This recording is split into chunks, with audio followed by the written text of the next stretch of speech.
Salut, j'espère que tu vas bien, c'est Marina Costumière et aujourd'hui je vais t'expliquer le processus de création d'un vêtement ou d'un costume. Donc je vais t'expliquer toutes les étapes en résumé. Pour les étapes plus précises, tu pourras voir dans certaines de mes anciennes vidéos ou dans mes futures vidéos ou plus précisément dans une formation qui va venir bientôt.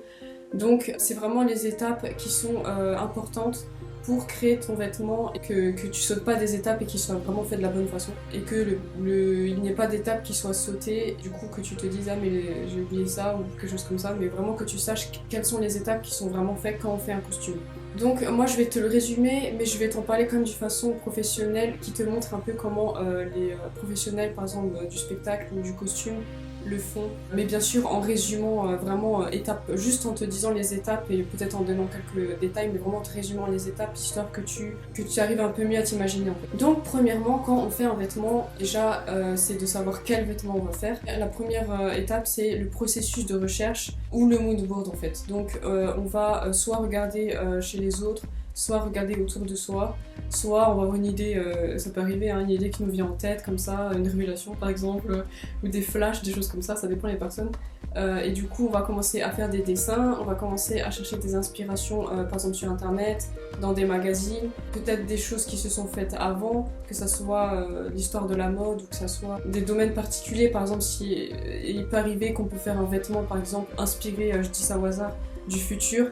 Donc par exemple on va vouloir chercher des trucs qui font penser à l'espace, qui font penser peut-être à des tenues qui ont été portées dans des films, que ce soit un peu extraterrestre ou que ce soit des choses qui ont été portées en mode style astronaute.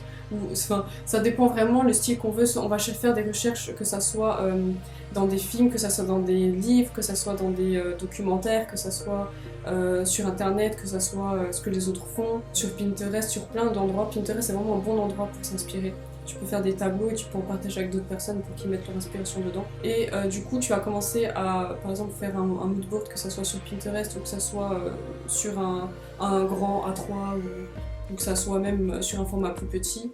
C'est vraiment comme tu veux, mais ce qui est important c'est vraiment d'utiliser du temps pour la recherche, pour vraiment être sûr de ce qu'on fait et que surtout que ce soit vraiment quelque chose qui te plaise et que si tu veux quelque chose de poussé et d'original, tu veux vraiment réfléchir à ce que tu veux faire, que ce soit unique, que ça te plaise et que c'est vraiment de la recherche. Parce qu'une fois que tu l'as faite, si tu te dis ah non j'aurais dû faire le design comme ça, bah là c'est un peu tard.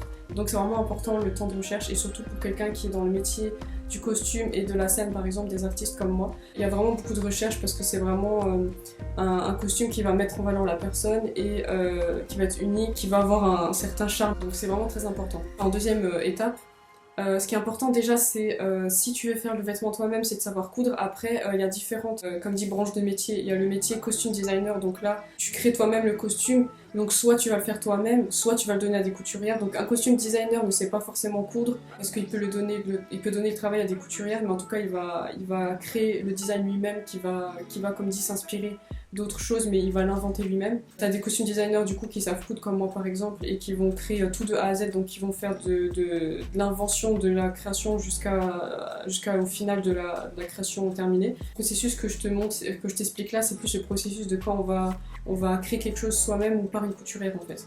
Donc d'où les étapes qui vont suivre après et d'où le fait de chercher un peu des inspirations. Donc vraiment ce qui est important aussi du coup si tu veux faire le vêtement toi-même, c'est de savoir coudre. Donc là toi t'as des cours de couture par exemple, t'as des formations comme celle que je vais bientôt faire. Ouais tu peux apprendre en ligne en fait.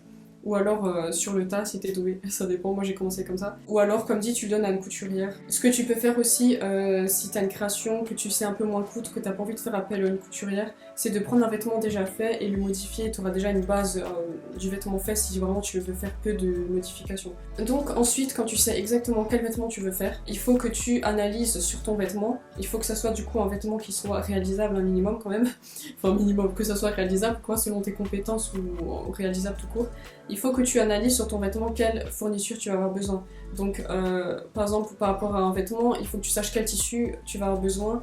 Donc ça requiert quand même un minimum de savoir quel est le bon tissu à choisir par rapport à ton vêtement. Le tissu c'est important parce que par exemple le coton n'aura pas la même tenue que le cuir. Surtout quand il y a par exemple des performances où il y a besoin de danser, par exemple si c'est pour danser ou n'importe, ou si tu veux être à l'aise dans tes mouvements, il y a des tissus qui vont être plus stretch, donc par exemple le tricot, le jersey, et des tissus qui vont être plus serrés, par exemple le cuir, si tu fais quelque chose de moulant, tu pourras moins bouger avec, ou du vinyle par exemple. Il y a ça à prendre en compte vraiment, les tissus. Donc ensuite il y a ça, il y a toutes les fournitures avec le tissu que tu vas avoir besoin, c'est-à-dire le thermocollant, si tu as des boucles de ceinture, des fermetures, des boutons, plein, toutes ces choses-là à prendre en compte aussi. Et du coup aussi, si tu as besoin d'un patron que tu vas acheter pour faire ton vêtement, si tu n'arrives pas à faire le patron toi-même ou que tu n'arrives pas à le faire à partir d'un vêtement, bah du coup il faudra aussi acheter le patron. Donc du coup la prochaine étape c'est d'acheter les fournitures, donc tout ce que je viens de dire par rapport à tes besoins et aux vêtements. La quatrième étape, on va dire qui va avec un peu la troisième, du coup c'est selon ton vêtement, c'est de créer ton patron ou de l'acheter donc par rapport à l'étape précédente que je t'ai dit. Donc ça va être de le faire par exemple si tu veux pas l'acheter ou si tu peux le faire. Donc tu peux t'aider d'un patron de base, donc il y a les patrons de base de jupe, donc une jupe droite, donc après tu vas rajouter la pince, tu vas fermer la pince, ouvrir en bas pour que ça soit ample en bas. Ou alors tu vas faire par rapport à la forme donuts par exemple si tu veux une jupe patineuse, donc ça dépend vraiment en fait. Ou alors tu vas prendre des patrons que tu as déjà ou acheter des patrons et tu vas les modifier après, c'est aussi possible. Donc ça dépend vraiment comment tu le sens, tes compétences et vraiment par rapport à ton vêtement.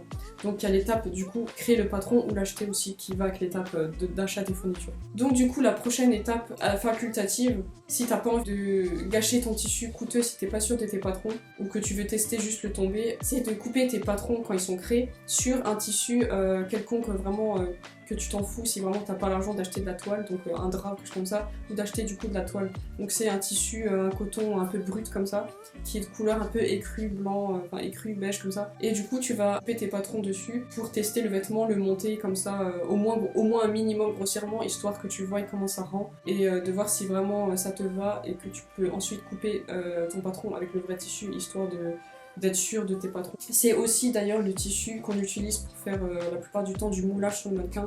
Donc si t'as pas envie de passer par la création de patron à plat, tu peux d'abord, et si t'es plus à l'aise avec un peu manipuler le tissu, tu peux, si t'as un mannequin ou en acheter un, de mouler sur le mannequin tes pièces, de former un peu dessus, épingler, et surtout marquer tes repères avec un stylo. Par exemple les repères, s'il y a des pinces, mettre les deux côtés, le milieu, des choses comme ça. C'est important après pour mettre à plat et créer ton vrai patron et ensuite le couper sur le vrai tissu. Donc ensuite, la cinquième étape, ça va être de laver ton tissu avant de le couper. C'est un truc qu'on dit pas assez, mais surtout pour les matières naturelles, tout ce qui est soie, coton, lin, ces choses-là, il faut les laver parce que ça rétrécit. On sait que les tailles varient de quelques centimètres, voire pour certaines choses millimètres. Il faut vraiment laver le tissu avant, où tu risques d'avoir une différence. Et une fois que tu l'auras lavé, bah, le vêtement va être un peu plus petit et tu risques de perdre une demi-taille ou une taille. Tu vas être un peu embêté, donc le mieux c'est de le laver avant. Et donc ensuite tu vas pouvoir couper ton tissu. Donc pour ça, il y a une technique qui est simple mais qui est importante pour que le tissu soit vraiment coupé correctement et qu'il soit avec un bon tombé. Donc dans ce cas-là, je te montre la vidéo que je te mets dans la fiche et dans la barre d'infos. Comme ça, tu pourras voir vraiment la bonne façon de couper ton tissu parce que c'est vraiment important. Et je vois encore trop de personnes qui coupent en mode ouais, je mets ma pièce comme ça, mais les pièces sont pas précisément droites par rapport au tissu. Donc ça c'est vraiment important, regarde la vidéo, tu verras, c'est vraiment, il faut que tu voies ça parce que sinon ça va pas aller. Donc il y a ça, couper le tissu par rapport à tes patrons que du coup tu as créé. Prochaine étape du coup, la sixième il me semble, donc toujours si tu crées ton vêtement et que tu ne passes pas par du stylisme ou de la modification d'un vêtement, sinon là il faudra plus voir la catégorie customisation. Du coup, bah, quand tu as tes pièces, c'est de monter tes pièces. Moi il y a un truc que je fais, si tu as une surjeteuse ou que du coup tu utilises ton point zigzag de la machine, moi j'aime bien surjeter mes pièces ou les endroits qui vont être surjetés, parce que des fois il y a des endroits de la ceinture où il n'y a pas besoin. Moi je vais d'abord surjeter ma pièce avant d'utiliser ou toutes mes pièces. Ça m'évitera de devoir surjeter une valeur de coup, enfin une couture qui a déjà été faite et d'essayer de passer avec la machine, parce que surtout quand t'as pas l'habitude, tu risques de manger le tissu avec et là si le tissu est coupé en plein milieu c'est mort. Donc je pense que ce qui est bien c'est de surjeter ses pièces ou le point zigzag avec la machine, surtout si c'est un tissu qui s'effiloche, avant d'assembler, je veux dire, les pièces. Donc du coup pour monter ton vêtement, bah, là pareil, soit tu vas trouver des explications dans des patrons, soit sur internet, soit dans des formations par exemple. C'est selon tes compétences tout ça, donc après comme dit si t'as besoin d'aide, bah, je t'en donnerai aussi. Et du coup après les finitions, on peut compter ça en 7ème étape peut-être. Mais là du coup ça va être d'essayer le vêtement ou de le faire essayer par la personne à qui elle est destinée. Desserrer si c'est trop serré, faire un ourlet plus haut si du coup le vêtement est trop long. Reprendre si par exemple les fesses c'est trop large ou n'importe quoi. Par exemple des pinces, refaire des pinces ou créer des pinces. Donc là ça va être vraiment vérifier que le vêtement il tombe bien, qu'il a la bonne taille. Donc ça va être toutes les finitions. Soit tu vas faire ça quand le vêtement est pas tout à fait fini, parce que ça va être plus facile de finir le vêtement après, soit quand il est fini mais du coup que tu arrives quand même à retoucher un vêtement qui est terminé. Donc si tu t'amuses à souvent retoucher un vêtement ou à retoucher des vêtements de ta famille, tu vas plus être habitué à ça, à avoir l'habitude d'avoir un vêtement terminé et de réussir à revenir en arrière pour faire les retouches qu'il faut. Donc du coup il y a toutes ces finitions à faire à la fin si vraiment c'est nécessaire parce que le vêtement n'est pas totalement ajusté.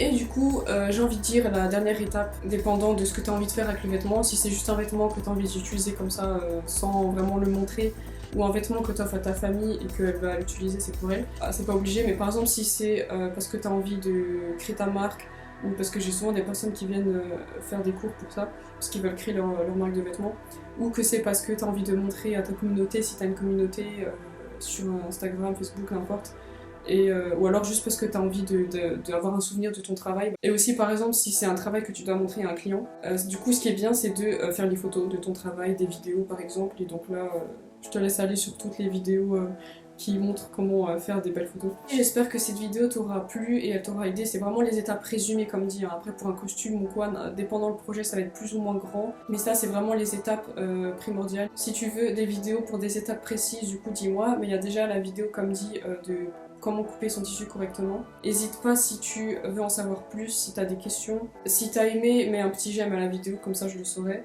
Et n'hésite pas à commenter aussi pour dire ce que tu en penses, ou si peut-être j'ai oublié quelque chose, ou si tu as envie de préciser quelque chose, ou me demander quelque chose. Du coup, on est en janvier, donc je te souhaite une très très bonne année. J'espère qu'elle sera un peu mieux que cette année 2021, n'est-ce pas? Donc du coup, je te souhaite une bonne année, prends soin de toi, essaie de vivre tes rêves, va vraiment, sors de ta zone de confort et prends soin de toi et de ta famille, et je te dis à la semaine prochaine, salut!